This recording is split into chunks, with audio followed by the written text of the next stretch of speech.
Now, back to G.I. Joe. Live from the Talking Joe studios, it's Talking Joe. They seem normal.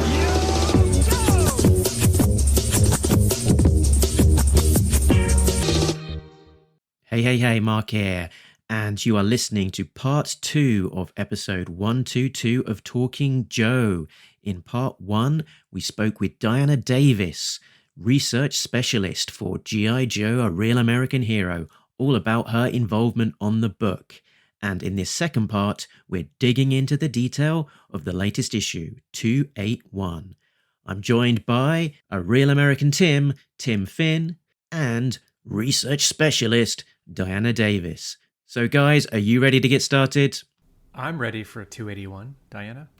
Oh yeah, I'll go over it. I may not be as exciting as the artist to discuss with it, because the exciting part for me is before all that happens, but I've got it on my screen. Let's go through. Comic talk, oh, comic talk. Larry Hama writes them, Tim and Mark discuss them, whoa. Comic talk, oh, comic talk.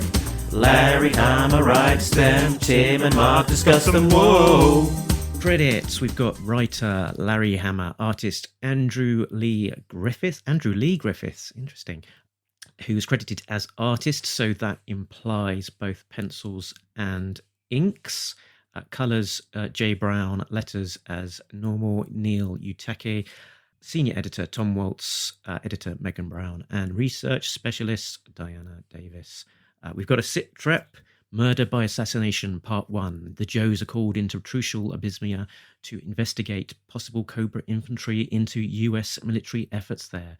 But they get far more than they bargained for, both good and bad. Who is the mysterious Cobra operative causing them such murderous mayhem? And who is the hard-charging US military policeman called Sherlock, who's leading the battle against the enemy? Let's have a look at the covers in the gallery. So cover A is Andrew Griffith. We've got Hawk on the left, Stalker on the right, and the new character Sherlock in the middle in military togs with a black flak jacket and military police scrawled across it. And in the background is a Humvee type vehicle. I think that's a military vehicle rather than a G.I. Joe specific one. But correct me if I'm wrong, either of you two. That's how I read it. I don't see this as the hammer. Okay, cool. So and quite an orangey kind of color palette going on here. So possibly sunsets. Yeah, looks good, and it's a good indication of Andrew's style that we can expect to see on the inside. I've got a little quibble about this, which is just on Hawk's helmet, the positioning of seeing his ear behind that seems a little bit weird, but that's my only quibble that I've got around this. Really, I think it's a nice, striking cover, and good to see that spotlight on the new character.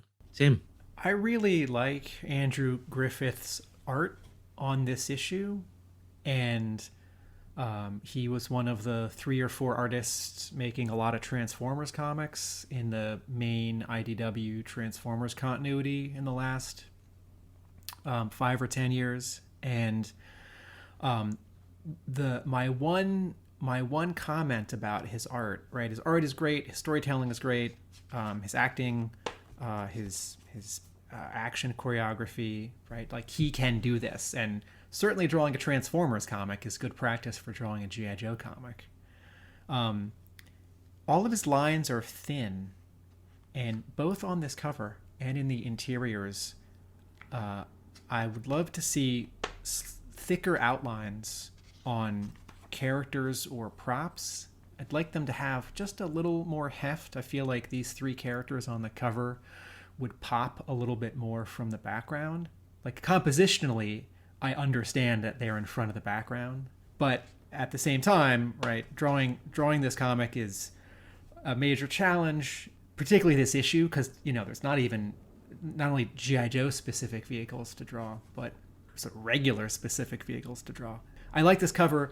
This cover starts to ask a question, which I think comic book covers should do, and the insides should answer the question, right? Who's this person we don't recognize? And what's that vehicle behind them that's mostly unfamiliar? It's not an action cover. It's a standing pose cover, and I do prefer action covers, story covers, for G.I. Joe and all comics. But this does ask a bit of a question. I want to add that I actually, Andrew and I communicated way before. He's done some sketches for me. And he's not just Transformers fan. He is a G.I. Joe fan himself. So he has not just an artist knowledge, but a slight fan knowledge of at least, he knows the characters, he knows the line, he really loves it. So he enjoys drawing Joe as much as Transformers. So it gives him a little bit of, when you know the characters and love them, there's a difference between someone who knows the Joe when they're drawing, at least from my point of view, where they ask me this and that. I know he's gonna, when they brought him on, I'm like, oh yeah, well he knows what he's doing. He knows Joe's. He's drawn Joe's for me. That's always nice to see. I was about to ask, what did he draw for you? But then I thought, yeah, no, he drew Duke, right? Do you really have to ask? I think he drew Thundercracker, right? No. Right, yeah. He drew me Skid Mark. That's rude. Cover B, we've got art by Freddie Williams II with colours by Andrew Dalhouse.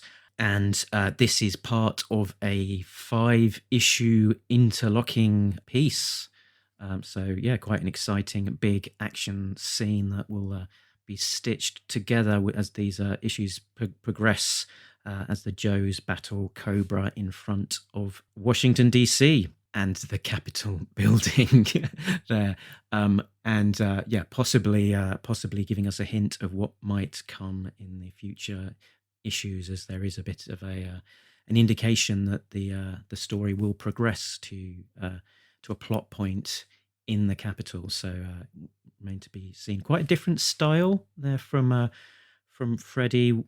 It's from seeing the black and white originals. He is working with a lot of kind of grey tones, which I guess informs the colouring decisions being made in the tones specifically around there. But big action scene, and this one's focusing in on a lot of the ninjas. So we've got Dawn there kicking Zaymot, I think it is, in the face. Is it Daymot? Well, not entirely sure.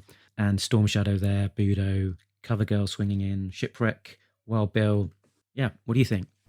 So Freddie Williams II is most recently best known for drawing 3 Batman Ninja Turtles crossovers, each 6 issues for DC and IDW. And before that, he did some work for DC. He wrote and drew a great book called The DC Comics Guide to Digitally Drawing Comics, which was the 5th book in a series that a sister company of DC published, right? There was DC Comics Guide to Writing, Penciling, Inking. There was one on lettering and coloring. And then there was one that Freddie Williams II did on drawing digitally. So he's been all over. And he's one of those artists who I wondered, it's like, I wonder if this guy is familiar with G.I. Joe, maybe a fan. I wonder if he may ever show up and do a cover. And he did covers for the other continuity of G.I. Joe at IDW. And I sort of wondered, like, is he gonna come over and do any work for Real American Hero? So we get these 1, 2, 3, 4, 5 covers, and the whole image together in black and white is super striking and super exciting. Williams II's his ink washes, I find they make his covers, and I have found this with his work for many years. It's not just G.I. Joe, it's not just Batman Ninja Turtles. I find his covers are a little busy and a little overloaded, and I think what helps them is coloring with a lighter touch, coloring with no gradients, and certainly some of the gradient is going to happen naturally, right? If you have a gray wash, an arm or a helmet and you put a flat color under it, it's going to look like a gradient. It's going to get darker or lighter. The coloring on this is a little more aggressive than I think the actual inks want. But in terms of compositions and action and excitement, it's super exciting, and I really like it. I think that's Zaymot in the front. Zaymot is the guy with the scar, and he's the one who has the little collar of his metal collar on the right. Tomax has it on the left. I'm pretty sure I've got that right. If I'm wrong, someone will point it out. But I'm pretty sure that the difference, I mean, the scar it's hard to tell whether that's a scar or blood. Yeah, that was what was giving me pause. But I think the scar is on the same side as his metal collar and shoulder guard. So you think of one as right and the other as left. And I know that I think Zaymot has the scar on the right cheek and also then the pad on the right. Yeah. Mark's probably getting a little... Mark might be second-guessing himself because at the same time we're reading the Devil's Due run where Zaymot's scar is on the other side of his face. Wow. Yeah, and in this picture it does look a little bit like there might be an uncolored scar sort of running from top left down to bottom right. So I saw that as well. Yeah, I think you're right in terms of your explanation that Zaymot is the one with the scar, and as we look at him, his metal collar thing is on the left, is right. Cool. And then the third cover of this trio is from Casey Maloney, and it has Snake Eyes and Scarlet in a shooting range with a target of Cobra Commander down the end of it. Snake Eyes has got his smoking Uzi.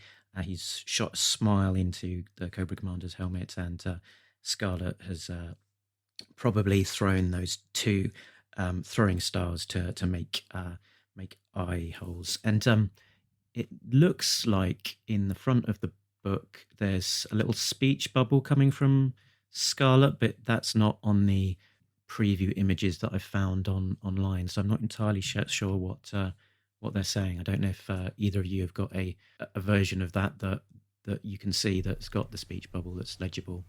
I am holding my retailer incentive copy, and Scarlet is saying, "Okay, my turn. He still needs a nose." Cool. It reminds me of a Trimpy sketch from the 80s. Yeah, I was getting a Trimpy vibe from this as well. There's a flatness to the dimensional forms of these characters, and there's something in both their faces. I know he's wearing a mask that reminds me of Trimpy. Funny enough, I had a reaction looking at this. I thought it reminded me a lot of the recent Rod Wiggum work where he's inking himself more so.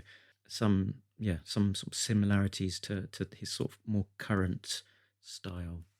I'm not really so familiar with this artist though, Casey Maloney, with colours from Jay Brown. No, there's a Trimpy sketch from back in the 80s. I think it might have been in a yearbook or something, where she's shooting an apple off of Clutch's head. Yeah. It's that That's pin-up. the It might sketch have been in the yearbook one that it got printed. It was when they did that series of pin-ups for all of the original 13. That was it. It had Scarlet with a crossbow. Yeah, and she's saying something like, "If I miss with the arrow, I can get him with the pistol," or something. Yeah. And poor Clutch is just like, "Okay." Casey Maloney has done a little bit of work on G.I. Joe before with some of the movie comics tying into the first live-action movie. This cover it's actually quite different because we have almost never had a word balloon on a G.I. Joe cover. Yeah, sure. And it's a joke, and G.I. Joe covers are never funny. This is definitely, the variant covers are often a place for a shot sort of out of continuity, like a character in their original costume or a character who's no longer alive. And this is very definitely the throwdown Snake Eyes because of the mask, the actual mouthpiece of the mask.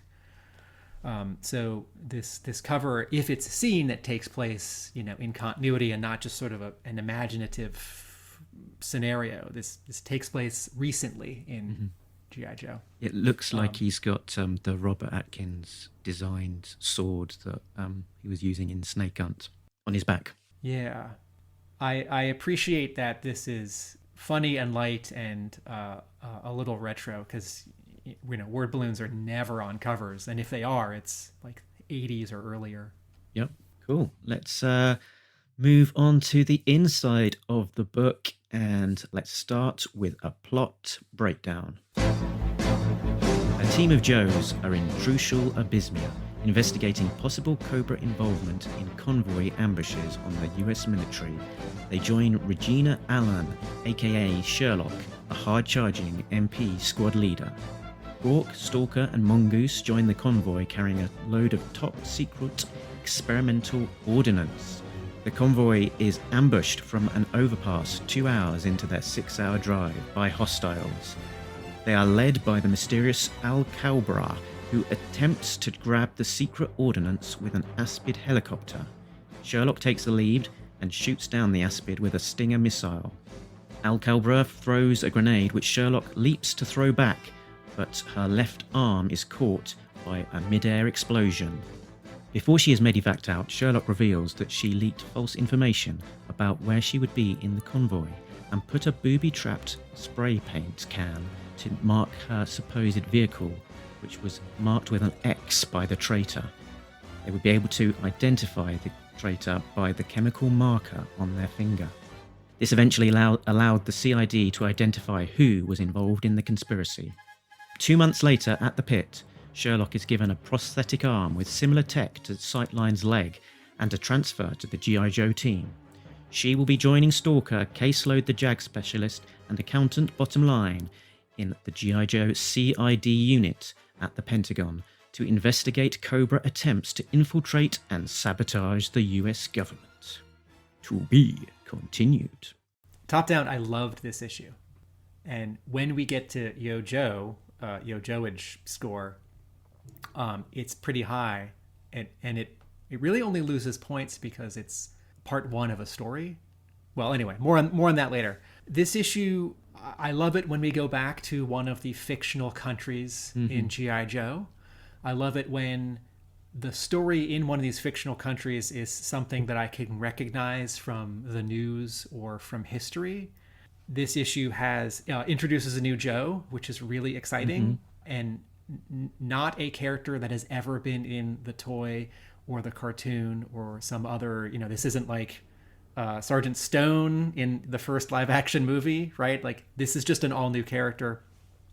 She's going to get her costume, her G.I. Joe uniform in part 2.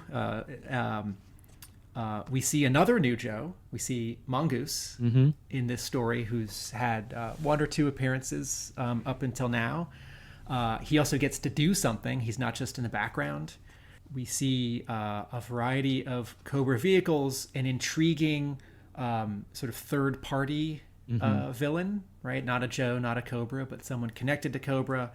The action in this issue is tight and contained and compelling, and I love the setup that this convoy is ambushed right by an overpass, right by a bridge, and that the part of the convoy is cut off, right? The front part of the convoy is cut off from the back part of the convoy where our Joes are because of this bridge, and then there's a Cobra helicopter which then gets shot down on the bridge, right? Like, this is just really fun action choreography.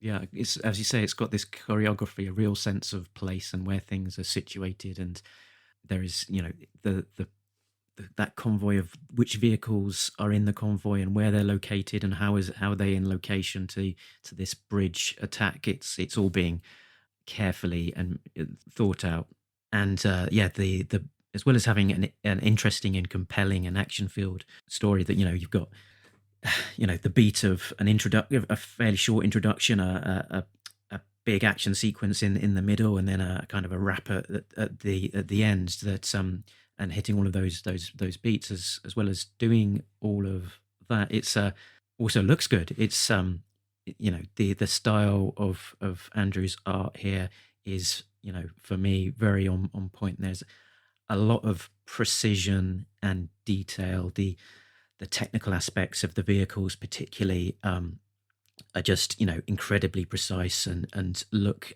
very satisfying, and in a way that isn't just coming across as a photoshopped photo of the vehicle in the way that some artists, when they're going for detail, sometimes that it looks like maybe some shortcuts have been filled. Here it looks balanced with the way that everything else is appearing on that same page or panel, and isn't sticking out as an other. Just a lot of detailed precision of the line work. It looks like a lot of effort and attention has been paid, and it's showing in the end product in terms of the art. Diana, can you separate yourself from having worked on the issue and how you react to this issue as a reader? Do you have a reaction? Can you have a reaction? I can. It's getting harder and harder, sad to say. I don't mind that it's getting harder because, giving up the ability to read it fresh for the first time has allowed me to see a lot of really amazing stuff in the creation. So sometimes it's better for me to wait a little while after the issue comes out and then go back to it. It helps that they're made ahead of time. So by the time this came out, we're already working on like 3 or 4 issues ahead. But I do have to, I always tend to read comics several times. I have to. It's easier for me that way. I read it the first time like, oh yeah, that's cool. And then I go back and read it 3 or 4 more times to pick out little bits. But I do have to say it is kind of changed the way I see the comic when I read it. I do know that from start to finish, this one sort of took off after the Untold Tales. And this one's like a self-encapsulated story, right? We know there's more to come in this arc. But you could just end this here and move on to something else and then come back to Regina. And it's still great. And I find this issue, like you said, it's got a set place. It's got a set locale. It doesn't bounce back and forth between several different locations. The whole story is encapsulated in this, less than a mile space on the freeway. It's got a great battle. I mean, this battle is, I'm kind of impressed. Hasbro is not necessarily okay with showing a lot of like blood or people on fire or people getting shot. They've gotten a lot better because, this is a comic about battle. These things happen. So this feels like a gritty battle. I mean, you've got the Aspid being blown up and characters running off in flames. You have people's arms being blown up and you can see the tatters. And I think that's kind of important.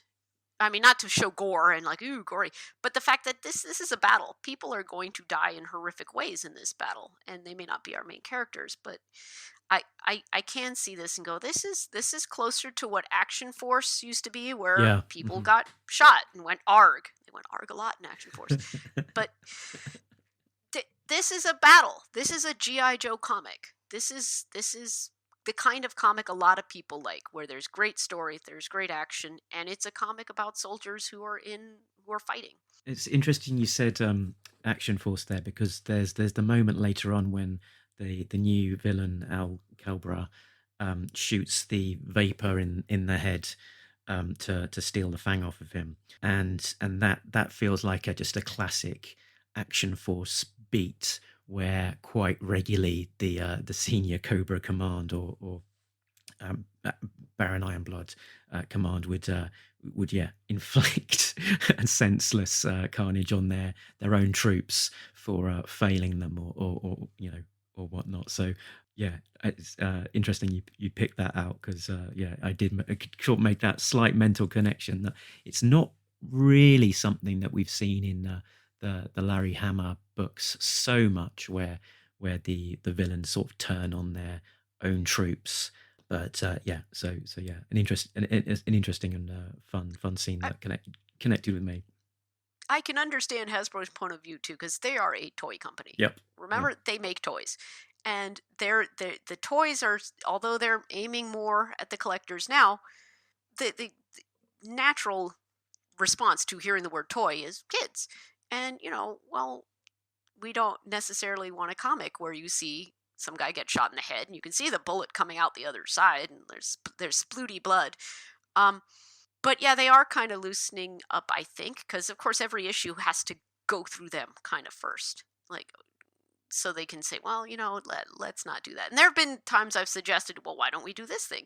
And, the answer is Hasbro would not touch that with a 10-foot pole. And it's true, because in the bottom, the chance of a parent now picking up a comic that a child would have, a G.I. Joe comic, in their child's room with their Joe toys and seeing this and going, oh my God. In the 80s, that was probably a pretty good chance. Yeah. Now, sad to say, it's very doubtful that would happen. And there's an understanding that comics are read by sort of slightly more mature people. Not that I don't think, I'm not saying kids should see gore, but there's a problem if everyone parachutes to safety. Kids are smart, but also that's not really what happens.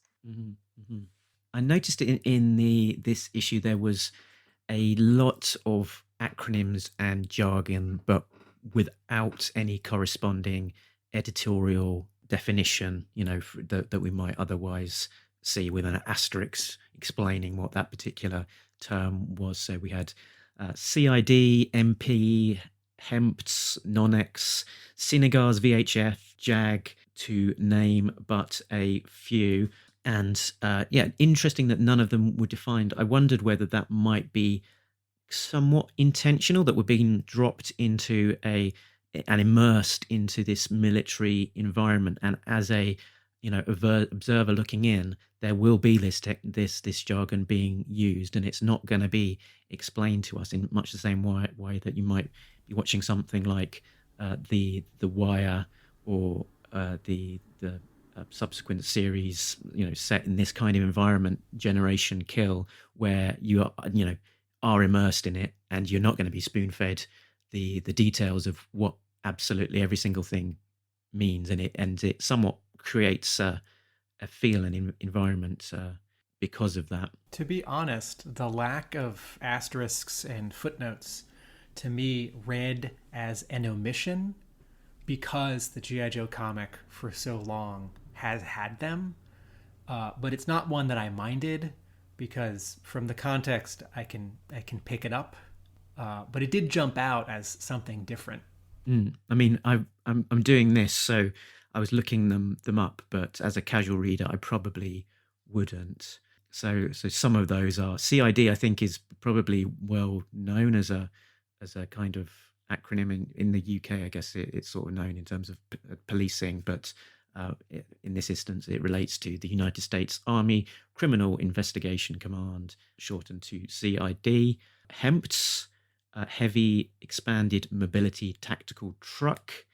MRAP is Mine Resistant Ambush Protected, which is a military light tactical vehicle designed specifically to withstand improvised explosive devices. Times have changed, and I think in recent issues we've had the asterisk explanation. Yeah. But I honestly don't know the answer to why it's not in there, but I do think that a lot of people reading have a phone right next to them now, where if you really want to know, you'll look that up. And one of the other things that has always been in G.I. Joe comics is, because they don't write down, there are things that you learn. And I learned, I think, things like, when I was a kid, what are hashtags? What are bailiwick? And I couldn't look it up online. As a 10-year-old, I didn't necessarily know what bailiwick meant. But I luckily, I had a mother and a dictionary. Now you have the internet. So if someone really wants to know, they can, that just goes back to another G.I. Joe thing, where if you don't know what this is, now you've learned something new. Yep. Tim, how easily did you follow that plot point about the chemical, the spray paint and the chemical marking on the roof? It was something that I didn't pick up particularly well on my first reading, and kind of had to circle back on it before sort of going back and noticing all of the details, which probably is partly intentional. That at the beginning of the story we've got one of these heavy vehicles with an X on the front of it, and it doesn't necessarily stand out in of itself until we find out later from Sherlock that she had left out the spray paint such that the traitor character could use those spray cans to mark up the vehicle and then reveal themselves. I followed it. It was not confusing. It was well explained, and then I realized what that white X had been. I have strong feelings about J. Brown's colors on this series, but I will point out that the panel where Sherlock is walking away from the vehicle and has left out a box of spray paint cans, and it's a flashback. That panel is almost black and white, which, a nice signifier that it's a flashback. And in comics, a convention that is not often used and too subtle to often be helpful is that flashbacks have round panel corners, and regular panels in the present day have square right angle ones. I remember reading the Batman Mask of the Phantasm comic adaptation and not understanding what was happening. In the movie, it's very clear when it goes to flashback because there's a music cue and there's a crossfade. But visually, because movies and sepia tones and old photographs, when we see something that's monochrome. So I like that decision very much. But overall, I did get that plot point. Yeah, I don't know if it was necessarily the best move on Sherlock's part to have the truck marked up with an X and walk into the ambush. Possibly they could have tried to find the traitor after they'd used the spray can rather than after they've walked into the trap. Unless you'd like to no prize that one, there's less a criticism of anything other than why would you not catch that earlier? Is some of this that, I mean, they're just very likely to get ambushed on the road, so two birds with one stone. Yeah, if you're expecting that there'll be an attack regardless. Yeah. I mean, the sort of real world analog here is highways that the U.S. government has built in Afghanistan and Pakistan and Iraq, which initially are symbols of our nation building and our peacekeeping, are often then picked apart and are very expensive to maintain and are visual reminders of the danger of those peacekeeping missions. So separate from what condition this road is in, right? That line, keep your eyes peeled and be prepared to disperse. We're approaching an overpass, classic ambush site, right? They're in danger. They're on the road. They're going to be IEDs or they're going to be missile launches. They're still prepping for it, and I guess the advantage they've got here is that they were aware of the vehicle being marked up, which meant that the wrong vehicle was being targeted by this ambush. So in terms of them being ambushed, it gave them let them be somewhat one step ahead of the enemy as well. So yeah, I'll walk back my criticism. Thanks, Tim and Mark of the future. In terms of following the steps of the mystery, this goes back before that whole thing came up. I want to sort of mention on a side note, Larry Hama really likes mystery shows and police shows and detective shows. English American, he likes them. Sometimes because I like to talk to people, you may have noticed, I will message him about what shows you watch and everything from Poirot up to modern day shows. He likes them. And a lot of this reminded me on reading it when you get to the flashback, what happened? Of at the end of some of those classic mystery shows where everyone's gathered together in a parlor or whatever. Well, how did you solve the crime, Poirot or Holmes? What did you notice? Or, well, what happened? And so you may not see that X on the truck when you're first reading the comic, but when you get to the end stage and she's describing what happened, you will find it when you flip back. Yeah. As opposed to like on a TV show, they'll show you the flashbacks, and they can't do like all the flashbacks in the comic because they only have a certain number of pages. But because that's there, whether you see that the first time or not, you can go backwards and pick them out when she's talking about that. And I found that a really great thing, because this is not necessarily a comic you might read linearly. You will have to go, oh, is there an X on that truck? Let me flip. There it is. I missed that the first time.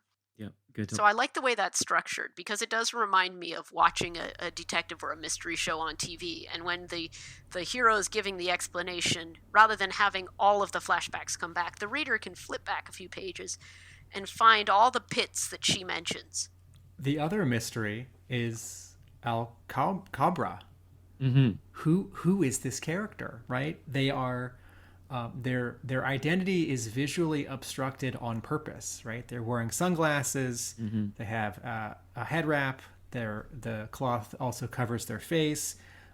They're wearing gloves, shirt, jacket, and pants, right? So we can't tell anything about this person except that they're male, and they can throw a grenade. So I don't know if this is an all-new character, if this is someone from Cobra and it's going to be a reveal that they're doing a side deal, or it's like a mission from Cobra Commander. Briefly, I wondered if it was Cobra Commander.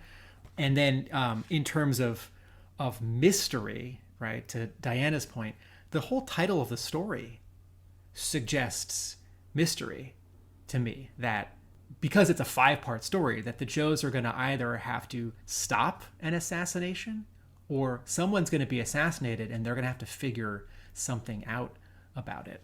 Yeah.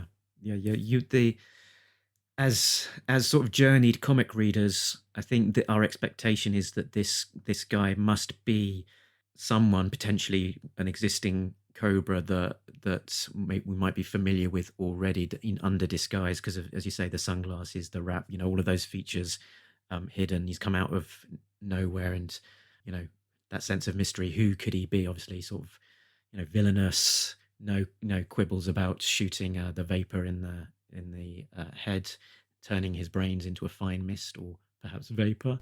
And so it's good sense of mystery there. The initial reaction when I saw the attack and those that shout of Al Cobra from the insurgents was thinking, is this like a Cobra-fied version of Allah Akbar or something like that? And is it a catchphrase of these insurgents shouting it? But then it becomes clear that that is the name of this new villain or disguised villain, and to have them shout that, it must inspire somewhat of a zealot-like zeal, fervor to kind of be shouting his name as they run into battle, much like Blood for the Baron from our Action Force days, or something of that ilk. In this issue, I love that Mongoose shows up. And I forgot to mention another new Joe who we haven't seen much of shows up. Sightline shows up at the end. I don't remember Mongoose's costume from when he first showed up. I think it was 2 years ago, a year and a half ago. I remember it was a pretty standard desert-ish, army uniform, fatigues.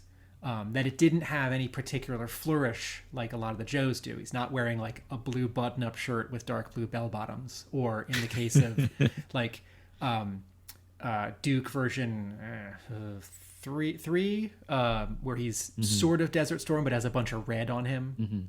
Not the full-out Desert Storm one from like 93. I was going to say, he first showed up in issue 244, sort of being introduced in the canteen, as you say, like in sort of fairly standardized, I think, desert togs, but then with the headwear that he was wearing. And I think he might have shown up in a couple of training sequences or something, but not an awful lot since. So we've not seen him for quite some time, given that that's issue 244 and we're now on 281.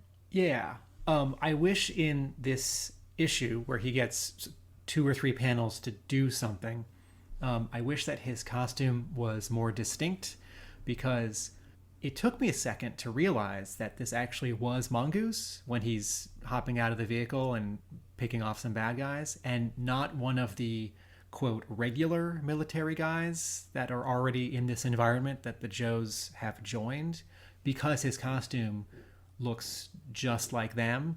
And I can imagine that Joe fans who either have served in the military or are really into like the military realism of the modern era, you know, there's a fun discrepancy in GI Joe, because if you squint, like the original 13, like they look sort of authentic enough. You know, Stalker looks like a generic army guy, but Stalker in his 82 costume in Trussel Abysmia in 2021 doesn't.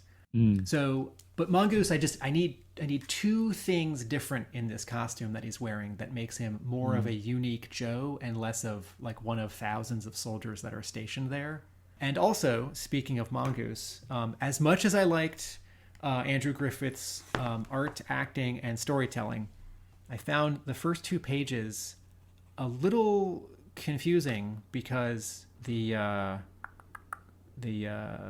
commanding officer who's in the vehicle with these 3 Joes, he says, General Abernathy, your driver, Mongoose, is he an indigenous hire? And Hawk says, no, Colonel, he's one of us, born and raised in Dearborn. And I see that as 2 things. One, Hama is pushing back at the occasional toxic fandom or toxic Americanism that, you know, someone who you might not think is an American is in fact an American, despite what they look like or what their name is. But 2, you know, Hama always points out what everyone's name in a G.I. Joe comic, because, and I say this as a compliment, right?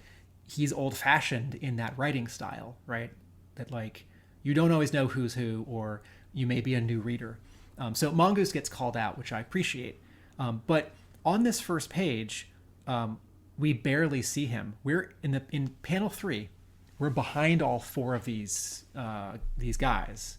We're behind the back seat, so we're looking past Stalker and Hawk, past the Colonel and someone who's driving the vehicle, and I can't tell who they are because they have a realistic modern military uniform, and I thought it was just sort of any generic soldier from the rest of this mission that was driving this vehicle. I can't see his face. I can't see any specific G.I. Joe costume cue that tells me it's Mongoose, right? Like a green short sleeve on his right shoulder, or red armbands or whatever. Or his pet Mongoose that accompanies him everywhere on his shoulder. This is good, and we should come up with a name. And this can be the Joe with figure for that year, for 2019. And then in the next page, as the scene continues inside this vehicle, we don't focus on Mongoose. So I wish, as much as I like panel 3 of page 1, I think that needed to be a reverse angle. I think we needed to be looking into this vehicle from the hood so that we could see Mongoose in the front, and then the Colonel, and then behind them, Stalker and Hawk. Because I know that Larry, and as Diana sort of talked to earlier, kind of writes plot first, full script, dialogue last, and the approach around that will be that a lot of the time the dialogue and the captioning will be to try and clarify things that are not obvious from the art.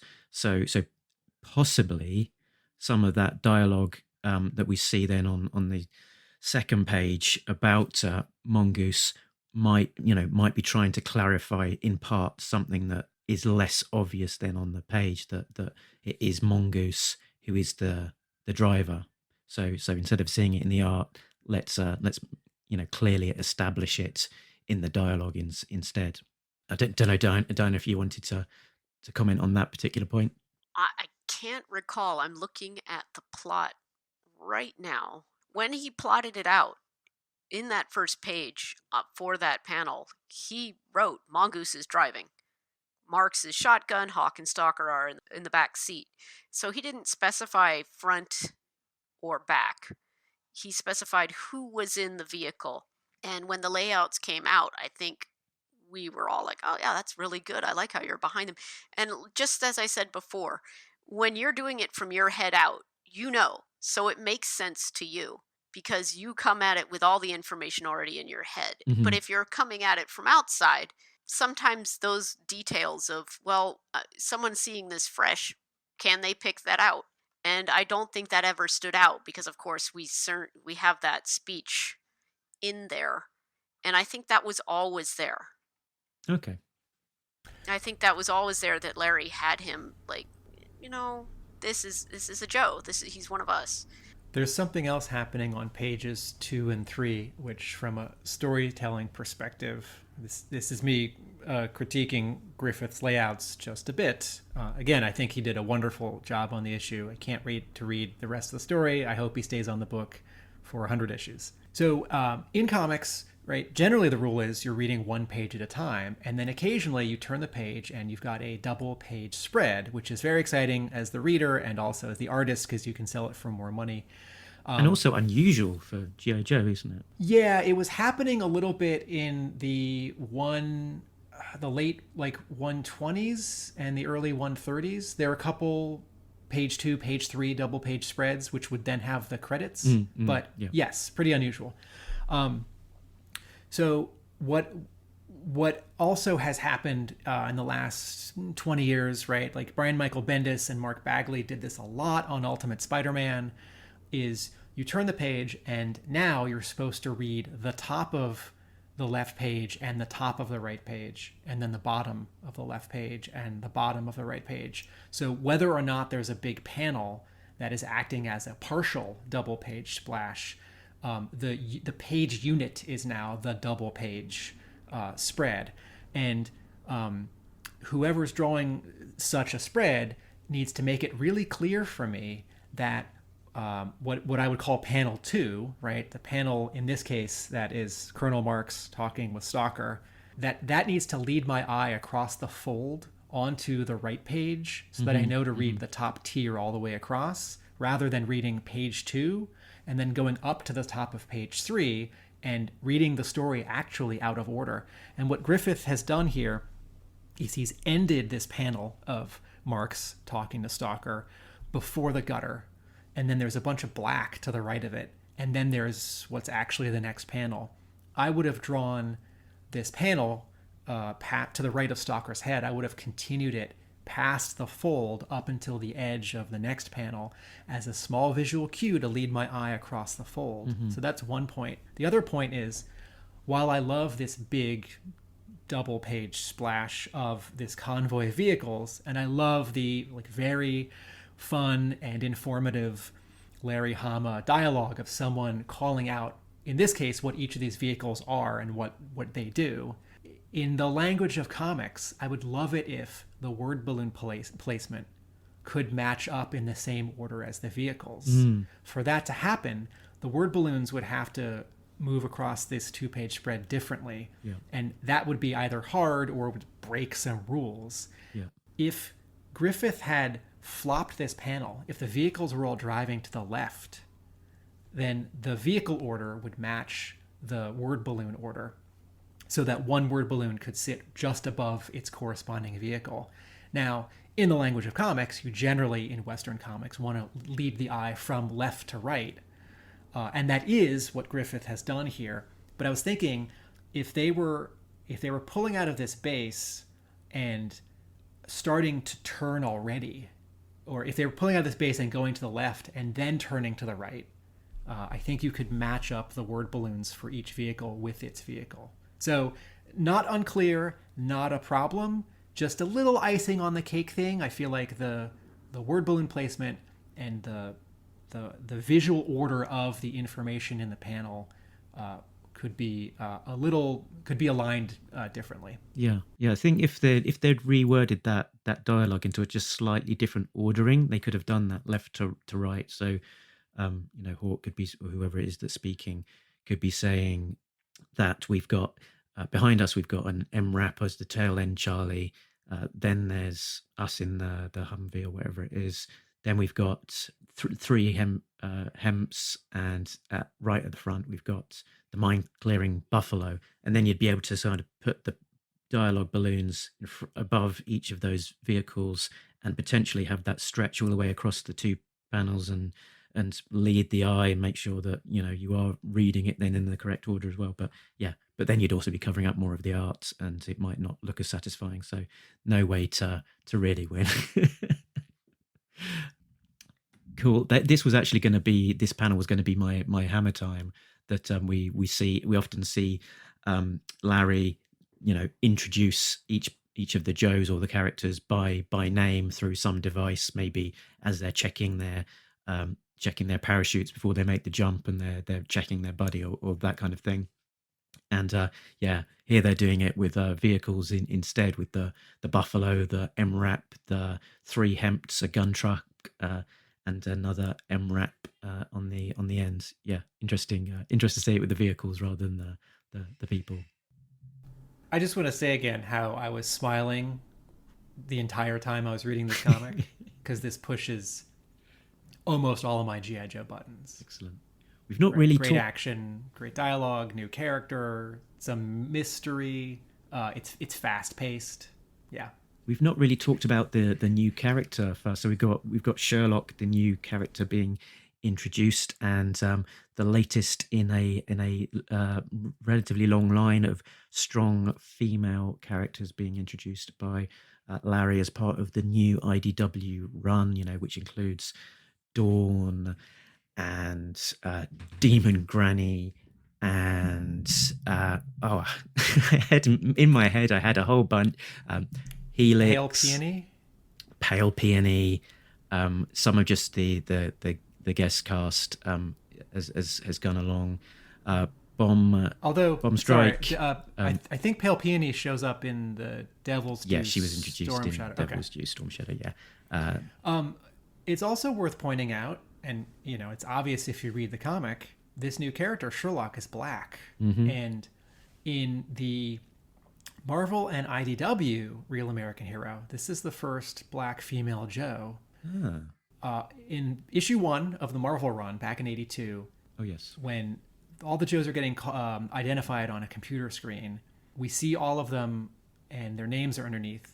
And out of the original 13, there's a 14th one who's obstructed, and I forget if it's by like a hand or the credits or whatever, someone's head. And you have these names, like Stalker and, like it's like He-Man names, right? Like Stinkor and Walker and Climber and, Digger. And so there's this little joke in issue 1 of G.I. Joe back in '82 where this additional Joe that it's just a throwaway gag in one panel. And if you're a kid, you probably don't even pay attention to it. This Joe is identified as Shooter, and we can't see the Joe. And it's just a gag because the editor-in-chief at Marvel at the time was Jim Shooter. And every so often, I think a fan would sort of wonder, like, oh, well, is that actually a character, or could that be? And during the Devil's Due run, Larry Hama wrote a 3-issue miniseries called G.I. Joe Declassified, which is the mission before issue number 1, before Marvel issue number 1, which reveals who Shooter is. And it is a black female. And besides that, there's some Hasbro concept art for a figure that was pitched in the 80s or 90s of a black female medic. And in the IDW run, that was not the continued Marvel run, that character is sort of transposed into that new continuity as a new version of Doc, that rather than a black male, like in Real American Hero, Doc is a black female. And so Sherlock is, in some ways, the first black female Joe. And in other ways, it's like only the third. The blurb that they've got in the back of the book's quite interesting. So I thought I might just read that out. And a new Joe joins the rank. I'm personally beyond ecstatic. This is Tom Waltz writing. As Sergeant Regina Allen, codename Sherlock, is a character who's been bouncing around in my head for 2 decades now. Here's the story behind the story.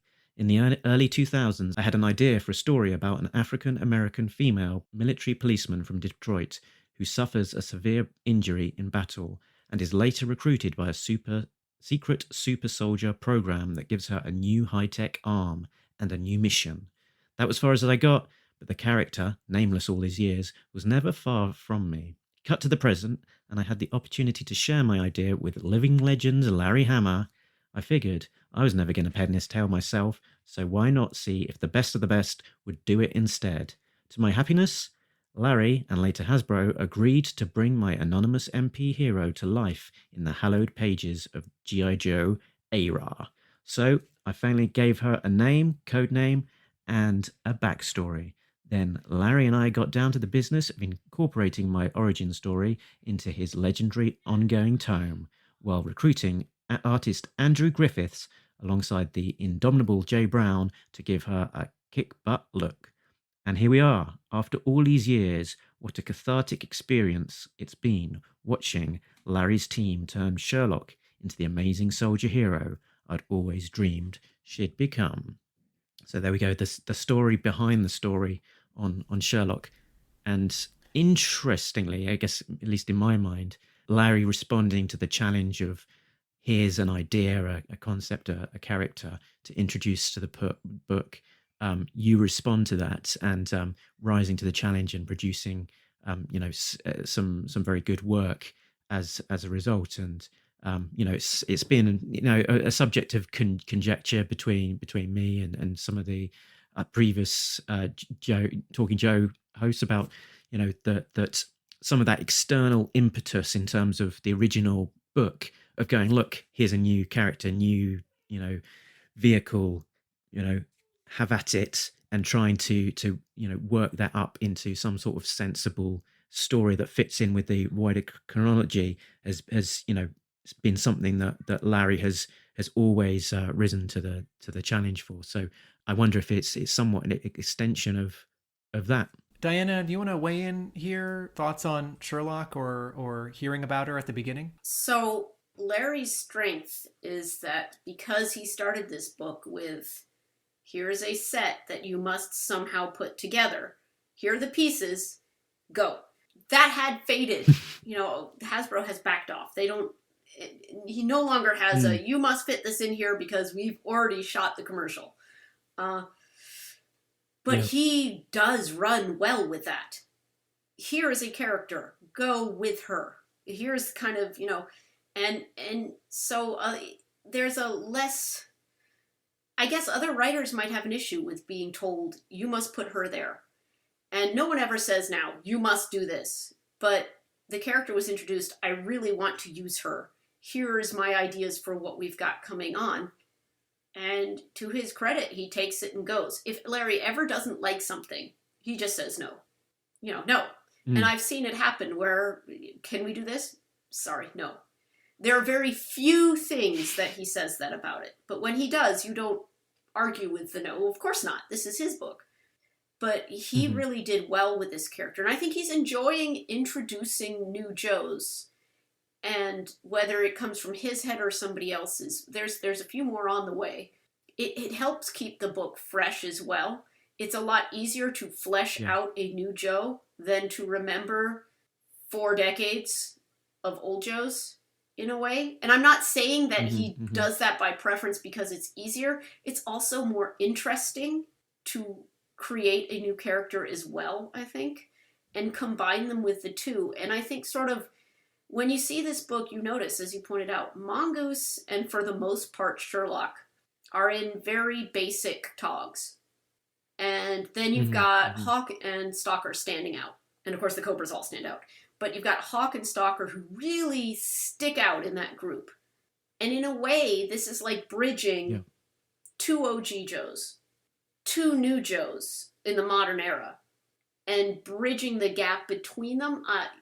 No one's being left behind, but it's a nice easing into, like, here's some new Joes, which people have been asking for. We need new Joes that are of today. And so we're getting them. And I kind of like the bridge. But to Larry's credit again, if someone comes up with an idea or something and says, this sounds good, he'll go with it. And he really has run with this character. It's almost like he already knew her. And I kind of want to know, because Larry bases people on people he knows, I kind of want to know who he's seeing in his head when he writes for her. One of my hopes is that we will see, I know that Hasbro's not Hasbro's sticking to the core Joe and Cobra characters for toys right now, but we did get a shooter action figure, and the moment Mongoose showed up, we're not going to get a Granny Demon figure, and we're not going to get a Pale Peony figure.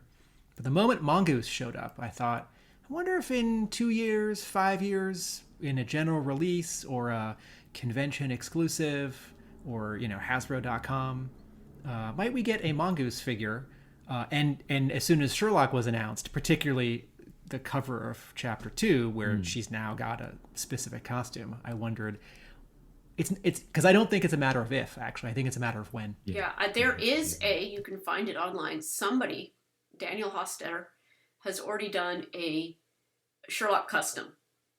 She's beautiful. So if you look around, I've seen him on Facebook, and it's fantastic. His Sherlock custom. I've seen 2 or 3 people already saying, could we have a classified Mongoose? And this is how Joe's talked to Hasbro, Joe fans. Like, could we have? Because honestly, it's kind of we like this. Ooh, we want this. And the fact that it's something new that 2 or 3 people have already said, I want this. Could you possibly make it? And with this particular character, I can see it working really well in the classified line. Mm-hmm. I also, something else that I like about Sherlock is that when certain character types or tropes in G.I. Joe lightly remind me of other character types or tropes in history or comics history, that's always fun. Like G.I. Joe has this lineage to Nick Fury, right? Because of the Larry Hama Fury Force pitch. So here we have a black woman getting a cybernetic arm. And I can't help but think of Misty Knight from Marvel Comics. And I don't mean this in a bad way. This is not a criticism of Hama or of Tom Waltz. I think it's fun. And then in terms of in the story, right, at the end of this issue, she gets introduced to a couple other Joes. I love that Law and Order show up because Sherlock's an MP and Law's an MP. And I love it when the Joes who have the same or overlapping specialties get to do stuff together. Like, let's go have the 2 laser troopers, have a picnic, or let's have all the pilots have an issue to themselves. And then similarly, this scene where Sightline shows up and he reveals that he has a cybernetic part. He has a replacement limb, is really powerful. And I'm both as sort of a character reminder. It's like, oh right, there's another reason why Sightline is so interesting besides the sort of origin of the toy, and then he's been in a couple issues before. Something else that I think about when I read G.I. Joe, in a previous episode I talked about one of the ways that I rate if I like an issue or not is how much I would want to give it to someone to read, particularly someone who hasn't read G.I. Joe. There's a nonprofit called Operation Comics Relief, comics spelled with an X, and it ships small care packages of comics to U.S. soldiers stationed overseas. And I have very lightly known the guy in charge for several years. And, like we've read in the letters pages of G.I. Joe where a soldier or a former soldier writes in and says, like, oh, I appreciated this scene, or, G.I. Joe was inspirational to me when I was a kid and it made me think of the military. When I read an issue like this, I think this would be a good issue to pass on to someone as a representation of G.I. Joe. But specifically, I would love to get this issue into the hands of some soldiers who are sitting on a base halfway around the world, like bored and waiting for something to happen. Because I feel like it is exciting, it is authentic, and this scene where Sherlock is in a hospital bed and receives this bad news, but then gets some hope from Sightline, like, no, this arm's going to be awesome for you. This scene feels great. Yeah, I thought that the Perky Nerd also has a box to donate to that program. Another comic that would work with, not in the ARH line, would be Paul Aller's alternate universe G.I. Joe number 7, which deals with PTSD in a very real way. And I wanted that shipped. Not just to soldiers. I mean, I used to deal with students with PTSD who have similar reactions, not because they were in battle across seas, but because their childhoods were very traumatic. And I wanted to get that into the hands of teens who've dealt with it. That is awesome. Both of these are issues that would be really good to send. On a complete side note, when I see Regina Allen and Law, and I'm about to go full geek here, sorry, full nerd. This reminds me, and if you can cue up the theme music, that'd be great, of cops fighting crime in a future time. Cops, central organization of police specialists. Fighting crime in a future time. Protecting Empire City from Big Boss and his gang of crooks.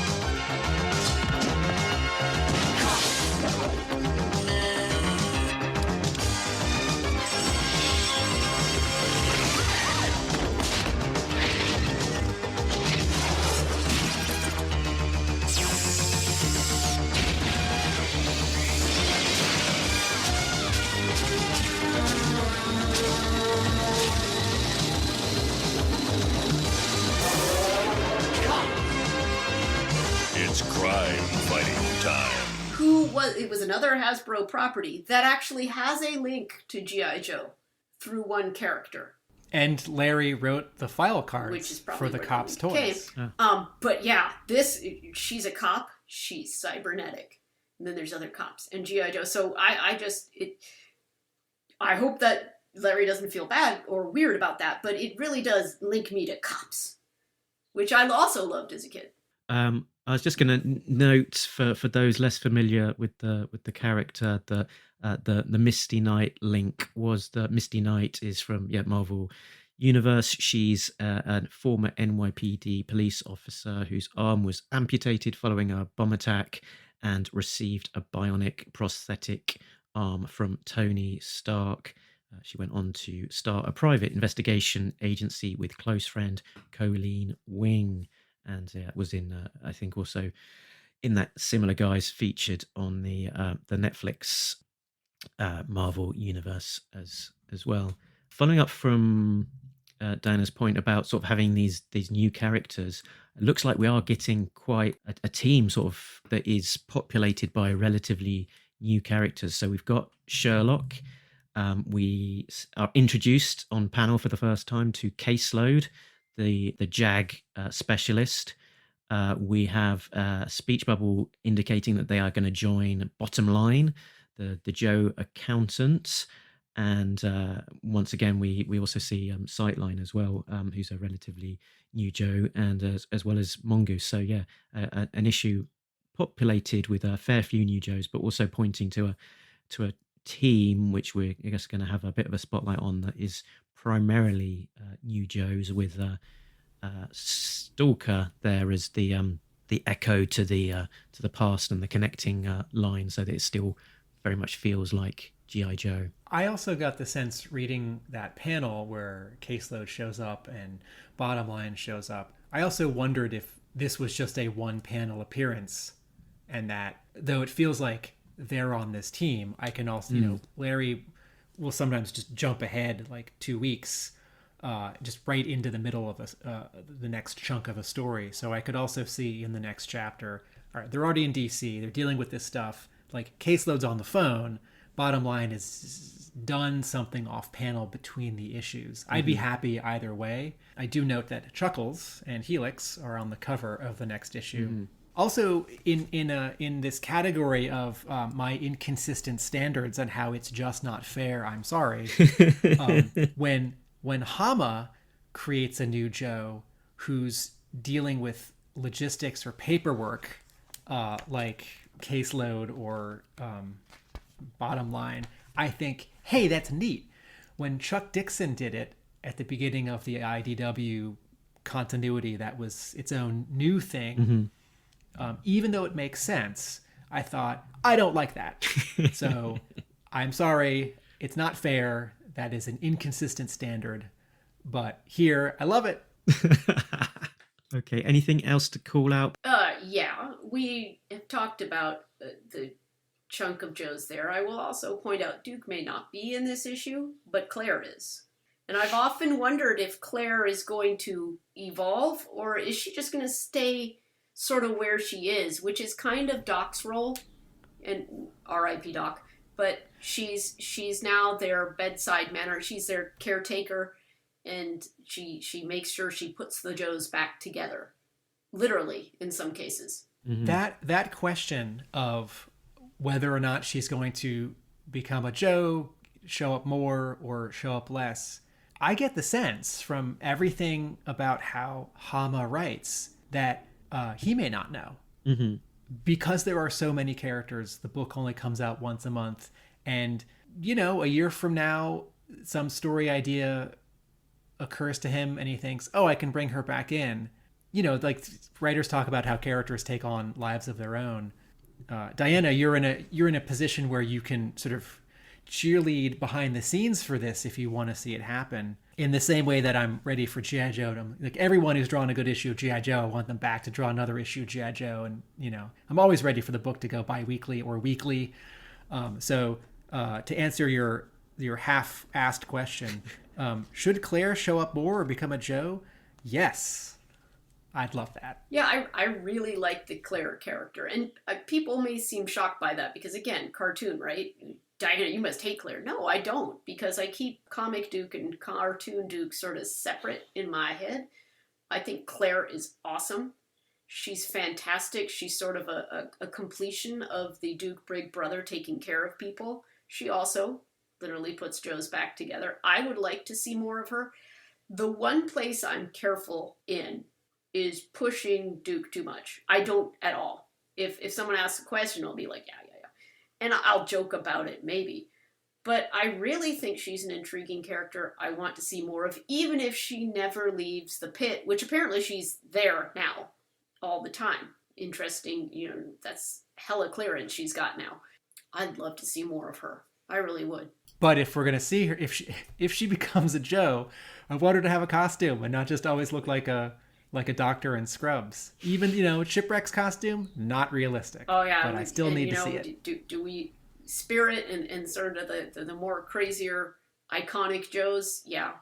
I don't know. I kind of think I might not want her to have a costume. If she has one, I want it to be sort of basic. I don't want it to be too crazy. I like where she's at. More Doc and less Lifeline? Yeah, more Claire and less Lifeline. I don't want her to stand out in battle. How about that? I don't want anyone to go like, there she is, get her.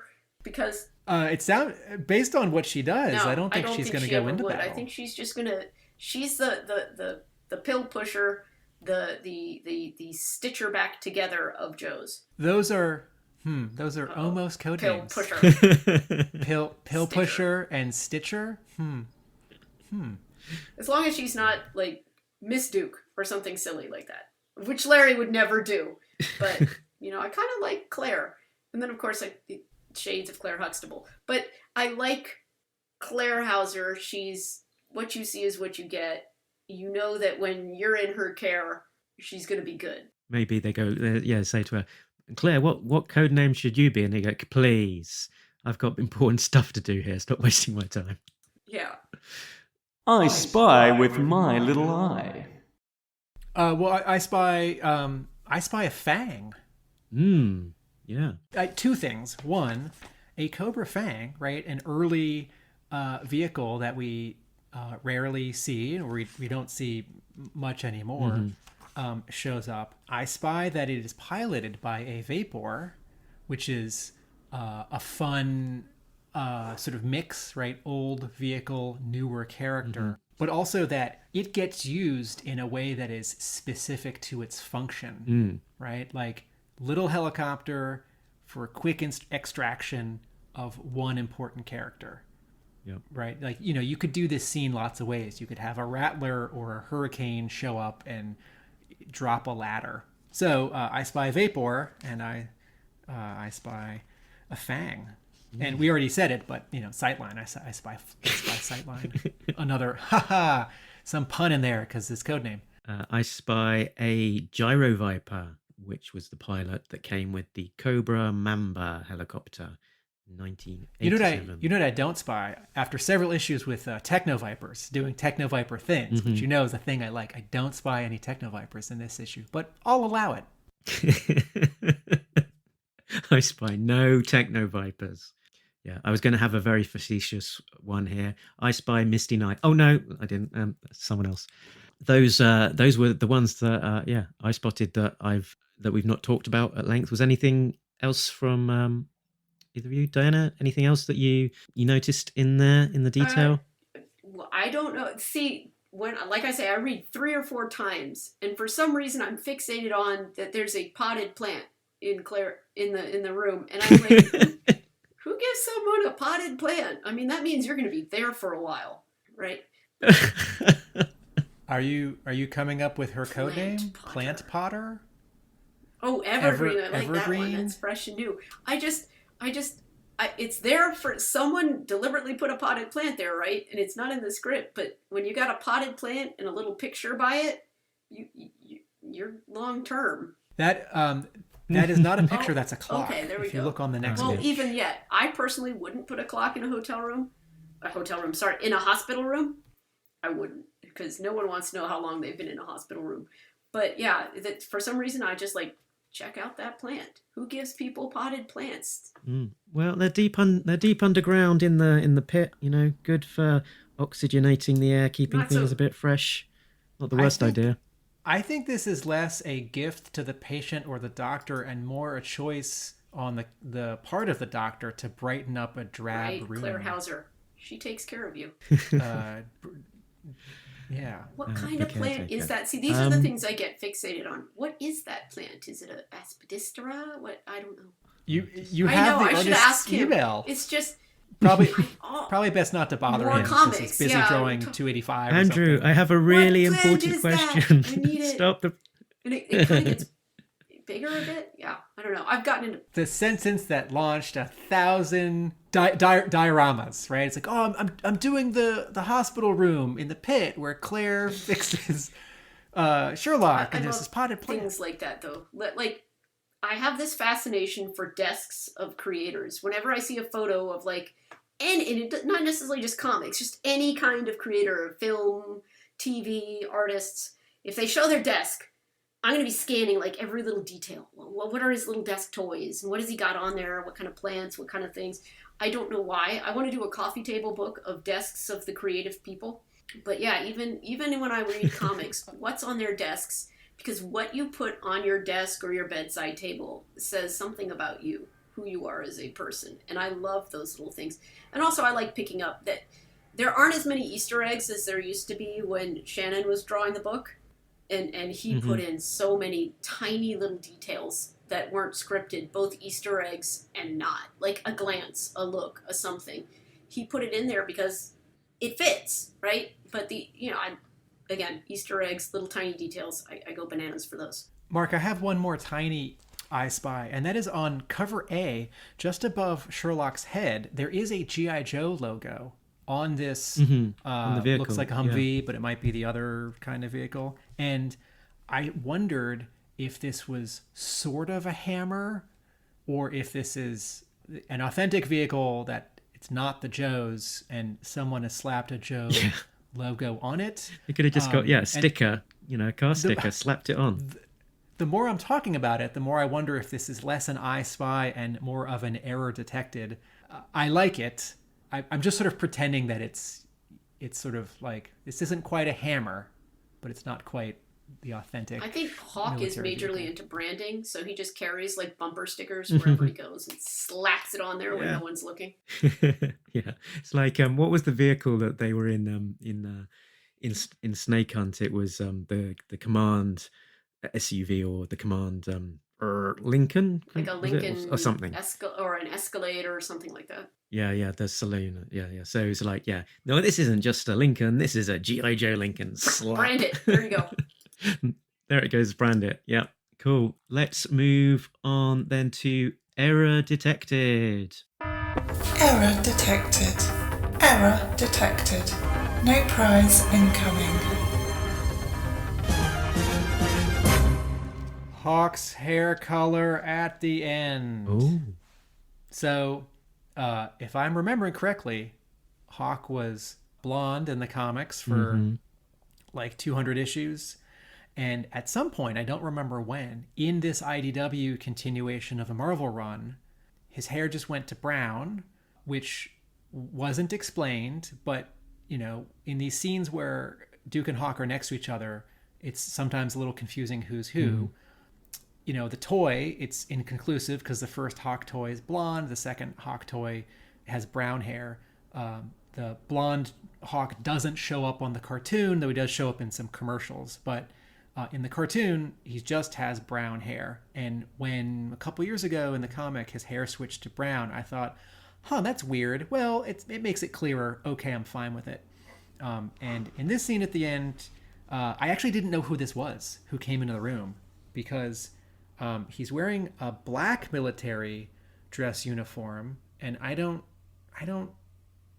think the Marines have a black military dress uniform, but they have blue pants. So I couldn't tell who this was from the color on the uniform. There's the panel where Order is licking Sherlock. Abernathy is sort of scratched into the name tag on this person's. I don't think chest. that's supposed to be black. There was discussion, usually started by me, over what to do with the dress uniform colors, because they went to the sort of blues. Right, they went to the sort of blues a while back. And recently, they're starting to shift to what is called, I don't know what the military calls it, but the pinks and the greens, which is a callback to the 40s and before. And because Joe's time is always right now, you know, that's where we are. What time are we in? Now. In the 80s, it was now, and right now it's now. We don't use the greens anymore. So Joe shifted from the greens to the blues. And there had been discussion, well, what color is that? Is it going to be the dress blues? Are we going to shift the Joes to the pinks and greens? And I think it was supposed to be left to the blues. It's hard to color that and make it look, you know, the exact right blue in the shading. So I'm pretty sure it's not meant to look black or gray so much as like the slate blue dress uniform. And check out the fruit salad on his chest, though. Wow. Yeah, but 2 months have passed. I think earlier on in the issue, it did look like the peaks that we did get his hair. It looked a bit brown, but 2 months has passed. Maybe Hawk's just one of these guys that is constantly changing his hair color and is veering between the blonde and the brown and possibly even the gray. When you were a kid watching or reading the comic, did you have trouble telling Duke and Hawk apart? Yeah. And I know that you would know more than me because you've done the research. I'm pretty sure the cartoon deliberately had him as brunette, so it would be simple. And that's where the change was made. And probably that's why they went that way in the comic. But sometimes that leaves. I know that the people who worked on Joe also had trouble telling them apart, mostly because I'll ask, like when I asked Trippy and others for a sketch of Duke, sometimes the first thing I'd get back would be Hawk, and I'd say, no, different guy. And they just slap a bandolier on it, and that's good. Like, if you look at my Trippy sketch of Duke, it has a little bit of V1 Hawk in it. If you look at J. Scott Campbell's cover to classic G.I. Joe Volume 1, which was first published by Marvel in 2002 as G.I. Joe Volume 1, right? It's J. Scott Campbell's redraw of the Trippy McLeod issue number 1 cover, with a bunch of original 13 guys, and that's basically Duke. That's not Hawk on the cover, but he's sort of colored like both. Anyway, I wish Hawk's hair were brown in this end scene, and I hear you on the changing colors of what his uniform might be. Yeah. But the black was confusing to me, and I think the blue or Yeah, the green. it seems would like have it's almost been. a shade that is between the green and the blue. So we're like, there, boom. And maybe it's a specific Joe color because Joe has all of the branches of the military, so they get their own dress uniform color. We could go with that. I'll take. Maybe we'll recolor Hawk's hair in the trades. That can always be brought up. Hooray! I don't know. I could bring it up. Yay! There's also been talk about maybe we should just give Duke that scar. You know, the old G.I. Joe scar. Just put that there, and then you'll know. Yeah, I mean, certainly in the, I think in the IDW Chuck Dixon verse, Duke had that scar in the end, didn't he? Yeah, I think so. Yeah, and they put. Was that trying to sort of refer to the first live action movie? I couldn't tell you what Chuck was thinking. It might have been just to tell them apart, or the fact that when they when they started doing 12-inch toys again with the Target exclusive Duke way back when, they put the backwards thumbnail and the scar on his cheek, and I've seen other Duke toys now with the scar on it, just as a callback to the OG Joe. Yeah. Right. And so it would make sense that it would be there as a part of the character. Exactly. You think OG Joe, the scar on the cheek, and you think G.I. Joe front and center. I guess the poster boy for G.I. Joe is basically Duke, isn't it? So it's like, dotted line to connect the Yeah, two. can you imagine had they actually killed the character in the movie? They'd have to choose a new one. So there's another way, and this the onus here is on all the artists, right? Drawing this book that's already impossible to draw because there's so many characters and there's so much specificity. One of the things that I love about issue 26, right? Larry Hama, not just as a writer, but as a penciler breakdown artist, is so good. Hawk in that issue looks 15 years older than Duke, which he should. And I'm okay with, like sort of everyone in comics, like Batman and Superman, and I mean, not Robin, but, Batman and Superman and like Kyle Rayner and also Hal Jordan, they're sort of this like forever 30, like they're not 25, they're not 40, but in G.I. Joe, Hawk should have not wrinkles under his eyes, but wrinkles under his eyes. Duke is older than some of the Joes because he's the first sergeant. Hawk is older than everyone.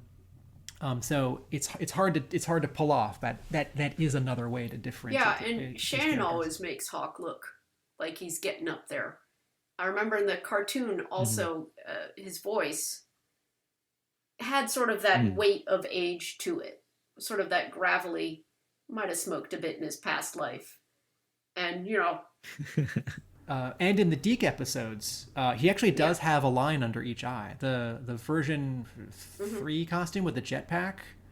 In the Deke episodes, he in the model sheet, he is an older person than the other Joes. I was expecting you to say that there. And in the Deke animation, Hawk does have a cigarette hanging out the corner of his mouth in some of it. That's not pro-social.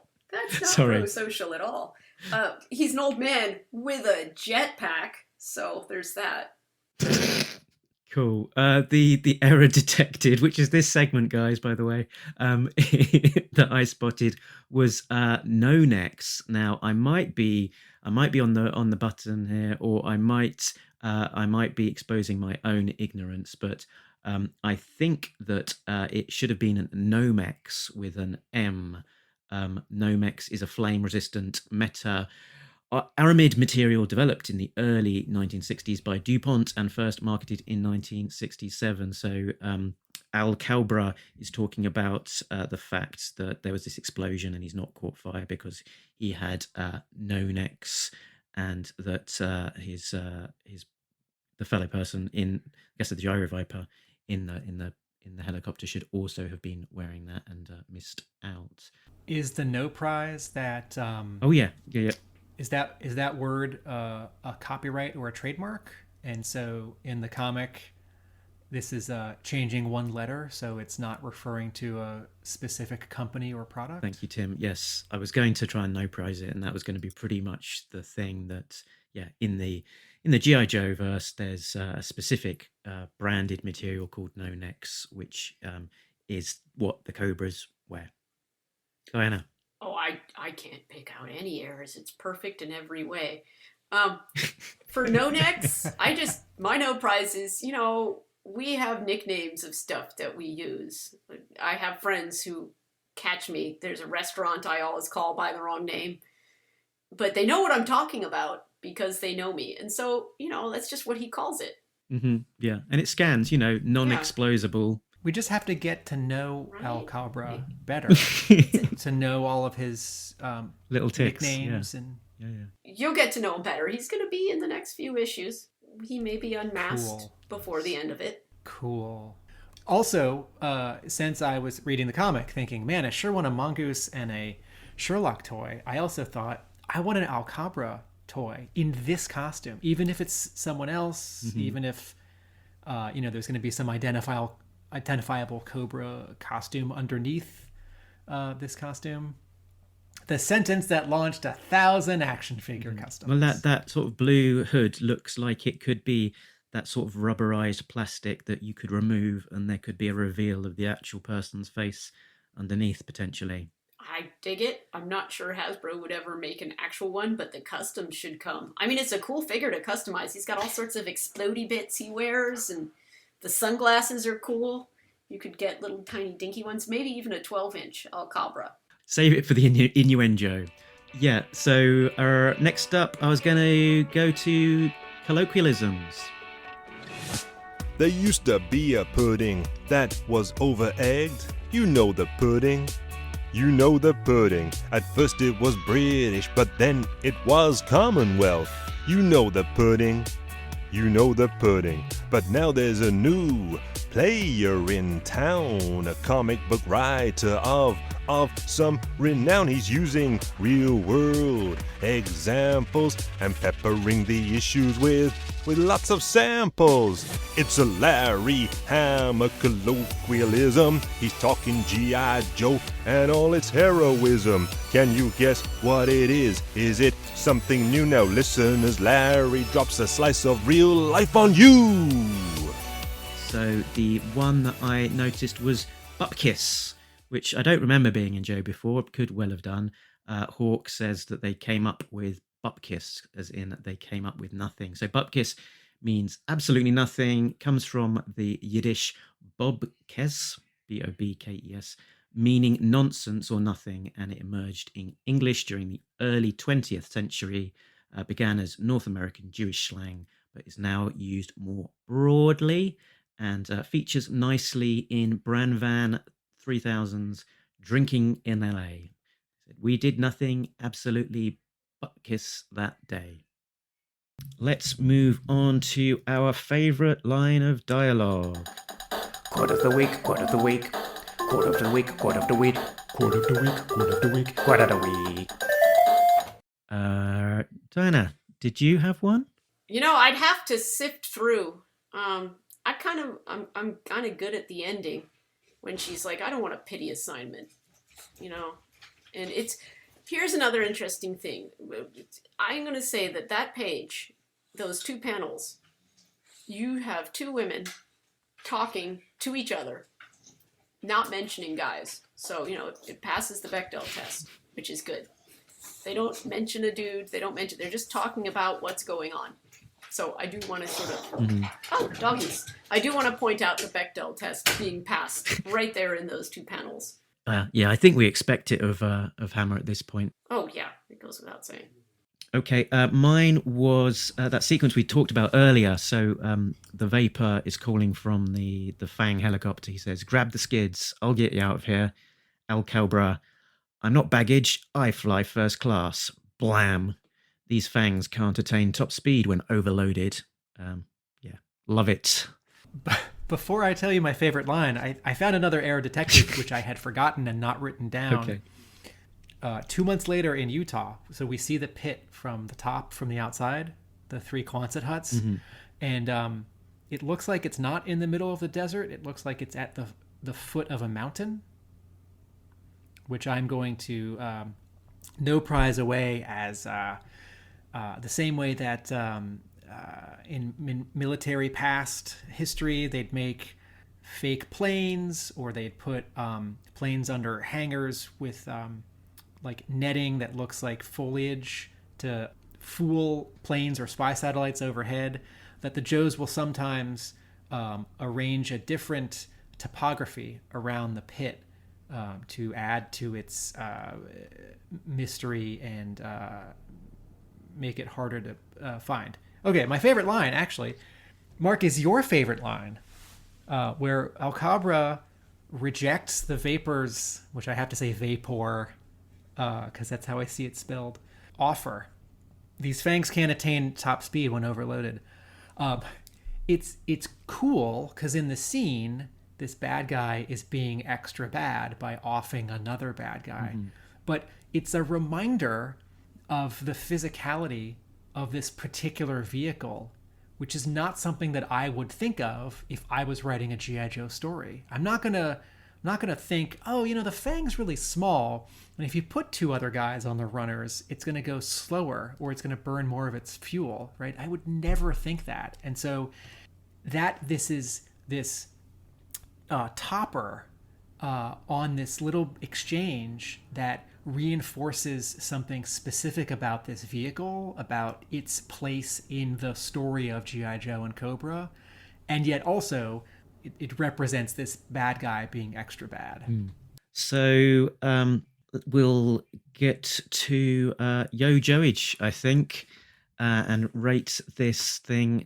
Diana is allowed to be impartial on this one and sit it out, but also welcome to join in and risk your career as well. That's both acceptable. I'll bow out, but before you rate it, I do want to mention that this one is selling out.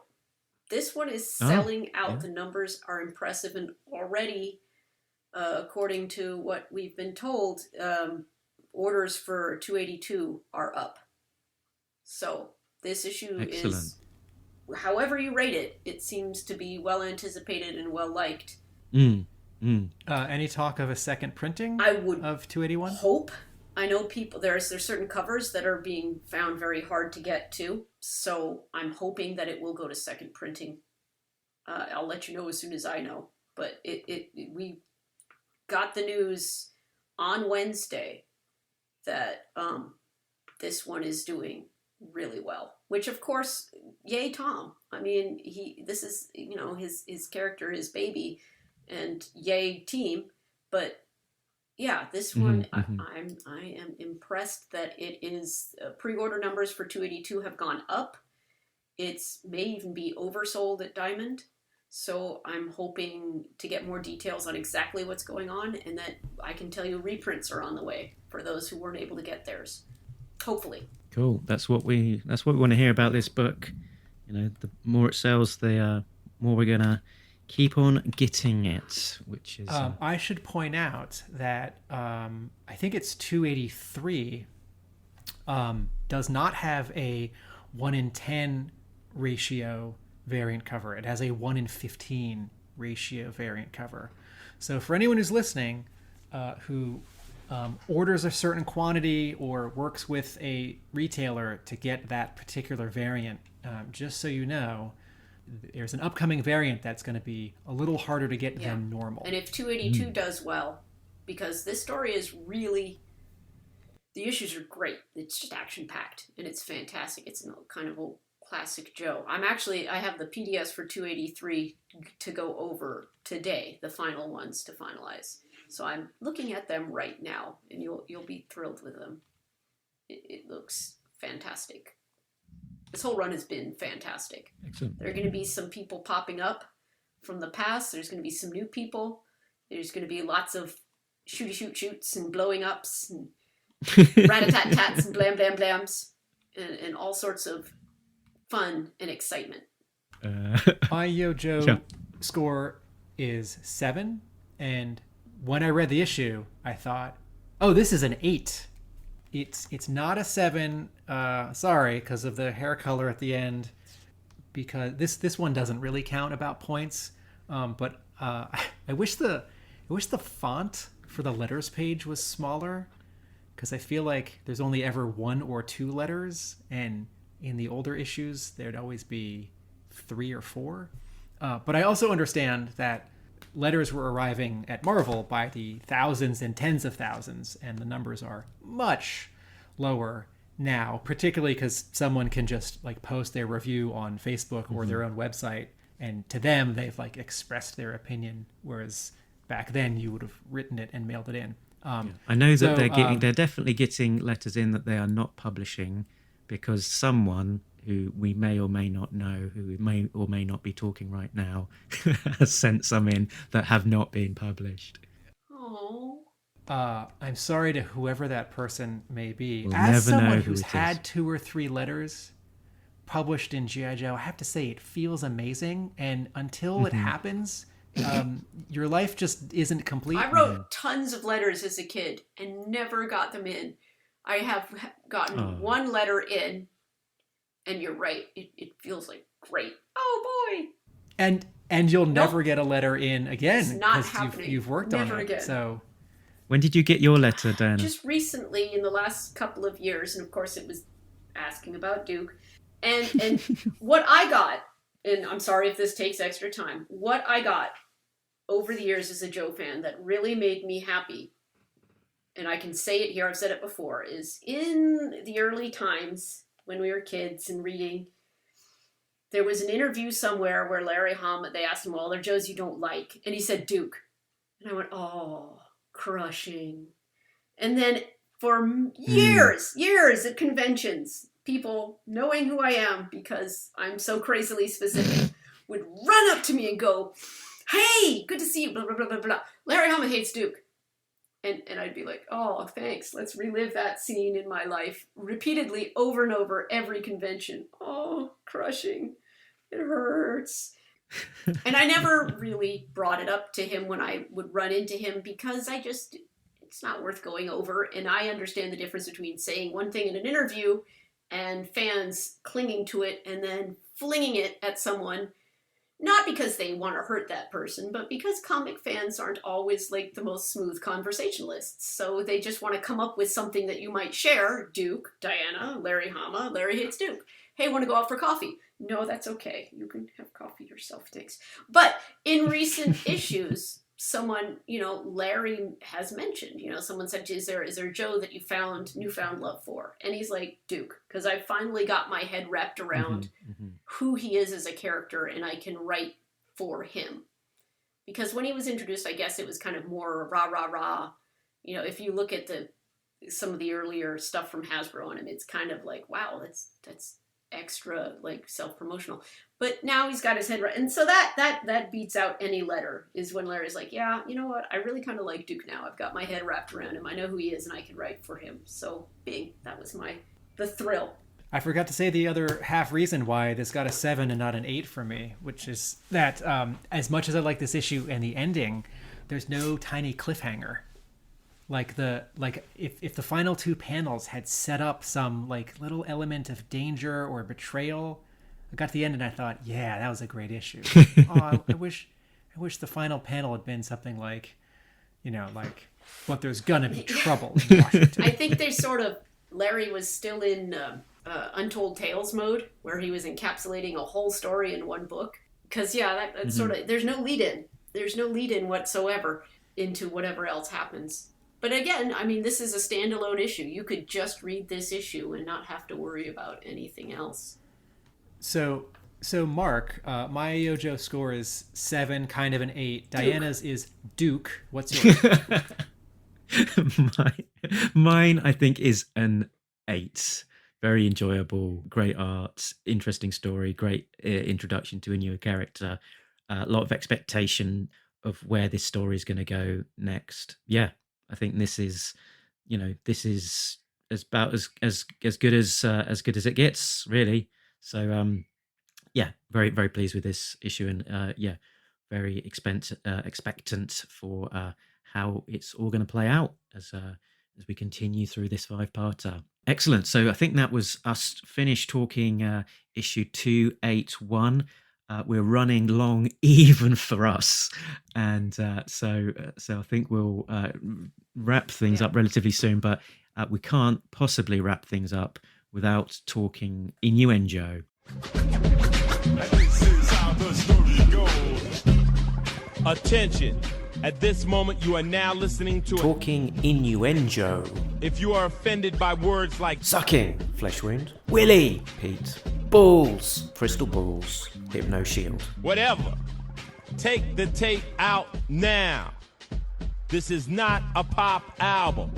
And by the way, suck my Grandmother's mother... brick in a Prada handbag.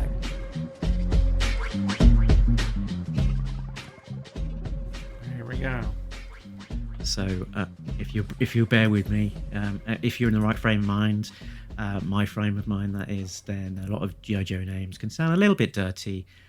So in this segment, I'll read out a list of 5 names and see if we can get to the end of it without making the co-hosts titter. Toll booth. Lowlight. Wetsuit. Blocker. Far straw. Nothing. Fine. Was that a slight squeak there? Or was that an animal? You had me close. Well, don't forget there's wet down. Yeah, I did. Yeah, I've done wet down jeez. already. Oh dear. Okay. Yeah, I'm saving up some good ones. We'll get there. I think this is only the second time I've been defeated. Thank you very much, Diana, for joining us and finding out some of more about you and more about the process of how the world of G.I. Joe gets created. Well, thanks a lot. It's been a worthwhile reason to wake up early on a Saturday morning. Excellent. Yeah, particularly thank you so much for waking up early on the west coast of America while we're luxuriating in our late morning and early afternoon. Where can people find you if they want to find out more about you and maybe your G.I. Joe collection? I'm on Facebook. I'm on Instagram. I have a Twitter. I sort of ignore it. I have a TikTok I've never touched. Then they can look up the Gallery of Duke on Pinterest, and either it's going to be something about the Blue Devils or me, and that's anytime. Drop me a line. I'm usually willing to chat anything fun about G.I. Joe. Excellent. Where can people find more about you, Tim? People can find me at Instagram, A Real American Book, which I'm going to get back to now that it's the summer. Facebook, A Real American Book, but best of all, arealamericanbook.com. Excellent. You can find us in all of the usual places: Talking Joe, a G.I. Joe podcast on Facebook, Talking_Joe on Twitter, Talking Joe Comics, all one word, on Instagram. You can email us as well. All of those places are found on the website, talkingjoe.co.uk.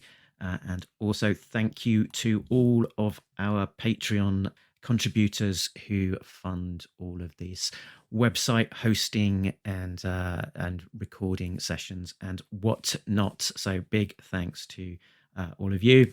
Next time on Talking Joe, we will be covering Devil's Due issues 17 to 19 on the Disavowed show. And then back here in a fortnight's time, we should be covering the next issue of Murder by Assassination in ARAH 282, which is due for release on May the 26th. This was a long one, but I think we're at the end of it, because when all's said and done, you can catch us down the road. Because we've been talking Joe. And we're all out of Joes. Laters. And that's the end of it.